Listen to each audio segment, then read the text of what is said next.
Chapter 22.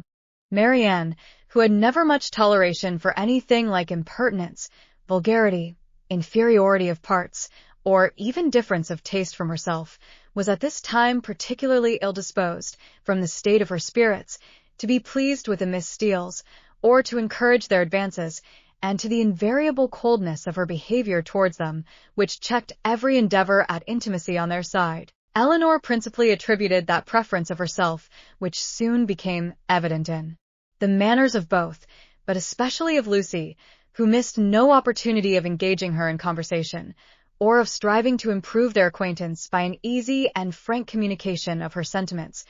Lucy was naturally clever. Her remarks were often just and amusing, and as a companion for half an hour Elinor frequently found her agreeable, but her powers had received no aid from education. She was ignorant and illiterate, and her deficiency of all mental improvement, her want of information, in the most common particulars, could not be concealed from Miss Dashwood, in spite of her constant endeavor to appear to advantage. Elinor saw, and pitied her for, the neglect of abilities which education might have rendered so respectable, but she saw, with less tenderness of feeling, the thorough want of delicacy, of rectitude, and integrity of mind, which her attentions, her assiduities, her flatteries at the park betrayed, and she could have no lasting satisfaction in the company of a person who joined insincerity with ignorance, whose want of instruction prevented their meeting in conversation on terms of equality, and whose conduct toward others made every show of attention and deference towards herself perfectly valueless.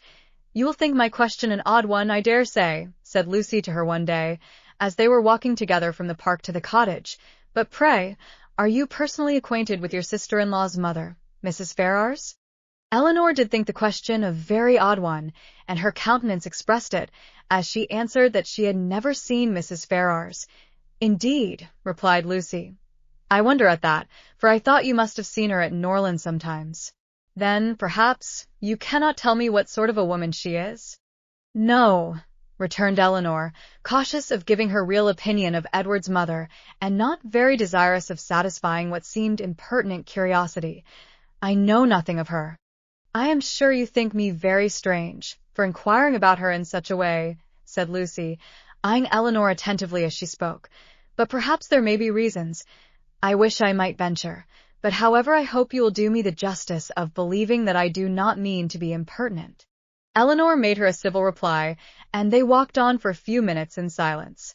It was broken by Lucy, who renewed the subject again by saying, with some hesitation, "I cannot bear to have you think me impertinently curious. I am sure I would rather do anything in the world than be thought so by a person whose good opinion is so well worth having as yours. And I am sure I should not have the smallest fear of trusting you. Indeed, I should be very glad of your advice how to manage in such an uncomfortable situation as I am. But, however, there is no occasion to trouble you. I am sorry you do not happen to know Mrs. Ferrars." "I am sorry I do not," said Elinor, in great astonishment, "if it could be of any use to you to know my opinion of her. But really I never understood that you were at all connected with that family, and therefore I am a little surprised, I confess, at so serious an inquiry into her character." "I dare say you are, and I am sure I do not at all wonder at it. But if I dared tell you all, you would not be so much surprised. Mrs. Ferrars is certainly nothing to me at present, but the time may come, how soon it will come must depend upon herself, when we may be very intimately connected." She looked down as she said this, amiably bashful, with only one side glance at her companion to observe its effect on her. "Good heavens!" cried Elinor. "What do you mean? Are you acquainted with Mr. Robert Ferrars? Can you be?" And she did not feel much delighted with the idea of such a sister-in-law. "No," replied Lucy, "not to Mr. Robert Ferrars. I never saw him in my life, but," fixing her eyes upon Elinor, "to his eldest brother." What felt Elinor at that moment? Astonishment. That would have been as painful as it was strong, had not an immediate disbelief of the assertion attended it. She turned towards Lucy in silent amazement, unable to divine the reason or object of such a declaration, and though her complexion varied, she stood firm in incredulity, and felt in no danger of an hysterical fit, or a swoon. You may well be surprised, continued Lucy, for to be sure you could have had no idea of it before, for I dare say he never dropped the smallest hint of it to you or any of your family, because it was always meant to be a great secret, and I am sure has been faithfully kept so by me to this hour. Not a soul of all my relations know of it, and I never should have mentioned it to you, if I had not felt the greatest dependence in the world upon your secrecy, and I really thought my behavior in asking so many questions about Mrs. Ferrars must seem so odd, that it ought to be explained. And I do not think Mr. Ferrars can be displeased when he knows I have trusted you, because I know he has the highest opinion in the world of all your family, and looks upon yourself and the other Miss Dashwoods quite as his own sisters. She paused. Elinor, for a few moments, remained silent. Her astonishment at what she heard was at first too great for words, but at length forcing herself to speak, and to speak cautiously, she said, with calmness of manner, which tolerably well concealed her surprise and solicitude, "May I ask if your engagement is of long standing?" "We have been engaged these 4 years." "For years?" "Yes." Elinor, though greatly shocked, still felt unable to believe it. "I did not know," said she, "that you were even acquainted till the other day." "Our acquaintance, however, is of many years' date. He was under my uncle's care, you know, a considerable while." "Your uncle?" "Yes, Mr. Pratt. Did you never hear him talk of Mr. Pratt?" "I think I have," replied Elinor, with an exertion of spirits, which increased with her increase of emotion. "He was 4 years with my uncle, who lives at Longstaple, near Plymouth. It was there our acquaintance begun, for my sister and me was often staying with my uncle, and it was there our engagement was formed, though not till a year after he had quitted as a pupil, but he was almost always with us afterwards. I was very unwilling to enter into it, as you may imagine, without the knowledge and approbation of his mother, but I was too young, and loved him too well, to be so prudent as I ought to have been. Though you do not know him so well as me, Miss Dashwood, you must have seen enough of him to be sensible he is very capable of making a woman sincerely attached to him." "Certainly," answered Elinor, without knowing what she said, but after a moment's reflection, she added, with revived security of Edward's honor and love, and her companion's falsehood, "engaged to Mr. Edward Ferrars. I confess myself so totally surprised at what you tell me, that really, I beg your pardon, but surely there must be some mistake of person or name. We cannot mean the same Mr. Ferrars." "We can mean no other," cried Lucy, smiling. "Mr. Edward Ferrars, the eldest son of Mrs. Ferrars, of Park Street, and brother of your sister-in-law, Mrs. John Dashwood, is the person I mean. You must allow that I am not likely to be deceived as to the name of the man on whom all my happiness depends." "It is strange," replied Elinor, in a most painful perplexity, "that I should never have heard him even mention your name." "No, considering our situation, it was not strange. Our first care has been to keep the matter secret.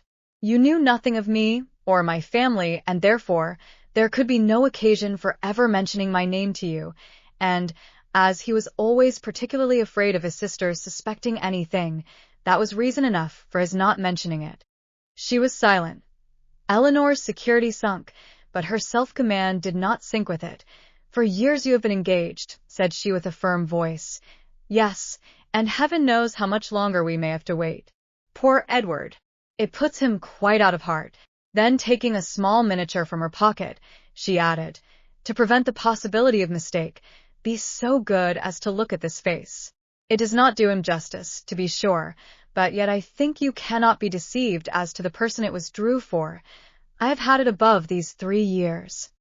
She put it into her hands as she spoke, and when Elinor saw the painting, whatever other doubts her fear of a too hasty decision, or her wish of detecting falsehood might suffer to linger in her mind, she could have none of its being Edward's face.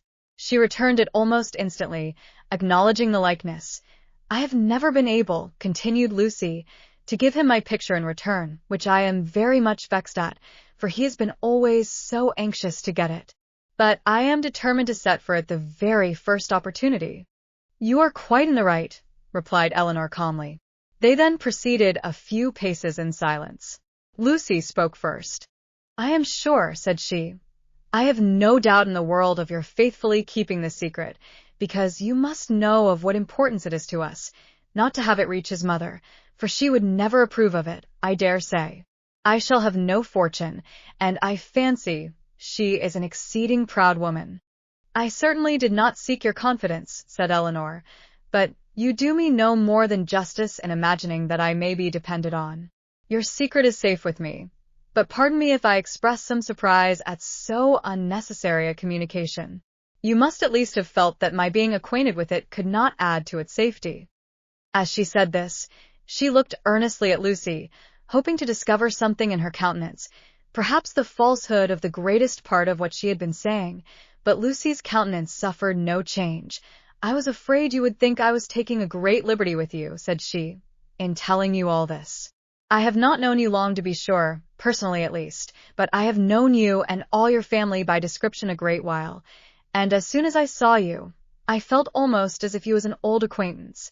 Besides, in the present case, I really thought some explanation was due to you after my making such particular inquiries about Edward's mother, and I am so unfortunate that I have not a creature whose advice I can ask. Anne is the only person that knows of it, and she has no judgment at all. Indeed, she does me a great deal more harm than good, for I am in constant fear of her betraying me.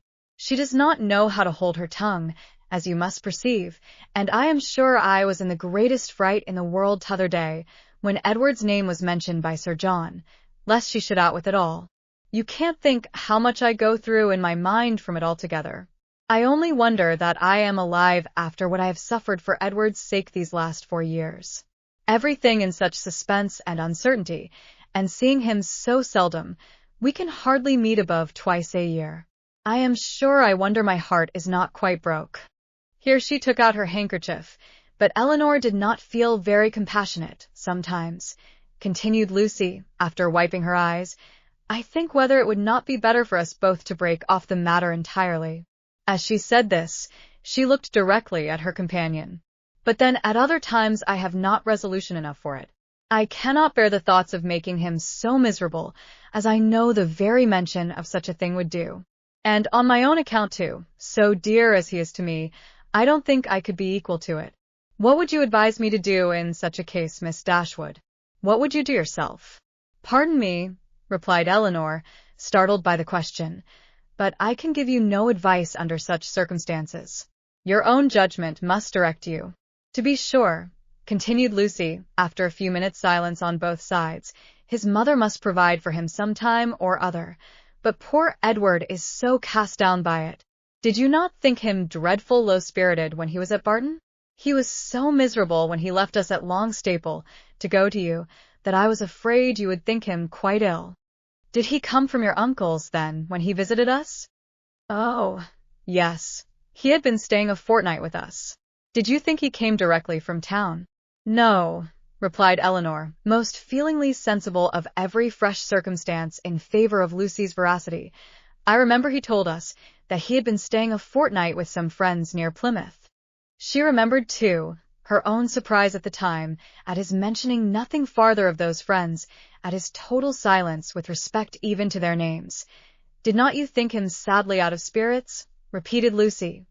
We did, indeed, particularly so when he first arrived. I begged him to exert himself for fear you should suspect what was the matter, but it made him so melancholy, not being able to stay more than a fortnight with us, and seeing me so much affected. Poor fellow! I am afraid it is just the same with him now, for he writes in wretched spirits. I heard from him just before I left Exeter, taking a letter from her pocket and carelessly showing the direction to Elinor. You know his hand, I dare say, a charming one it is, but that is not written so well as usual. He was tired, I dare say, for he had just filled the sheet to me as full as possible. Elinor saw that it was his hand, and she could doubt no longer. This picture, she had allowed herself to believe, might have been accidentally obtained. It might not have been Edward's gift, but a correspondence between them by letter could subsist only under a positive engagement, could be authorized by nothing else. For a few moments she was almost overcome. Her heart sunk within her, and she could hardly stand, but exertion was indispensably necessary. and she struggled so resolutely against the oppression of her feelings that her success was speedy, and for the time complete. "Writing to each other," said Lucy, returning the letter into her pocket, "is the only comfort we have in such long separations. Yes, I have one other comfort in his picture, but poor Edward has not even that. If he had but my picture, he says he should be easy. I gave him a lock of my hair set in a ring when he was at Longstaple last, and that was some comfort to him, he said, but not equal to a picture. Perhaps you might notice the ring when you saw him?" "I did," said Elinor, with a composure of voice, under which was concealed an emotion and distress beyond anything she had ever felt before. She was mortified, shocked, confounded. Fortunately for her, they had now reached the cottage, and the conversation could be continued no farther. After sitting with them a few minutes, the Miss Steeles returned to the park, and Elinor was then at liberty to think and be wretched.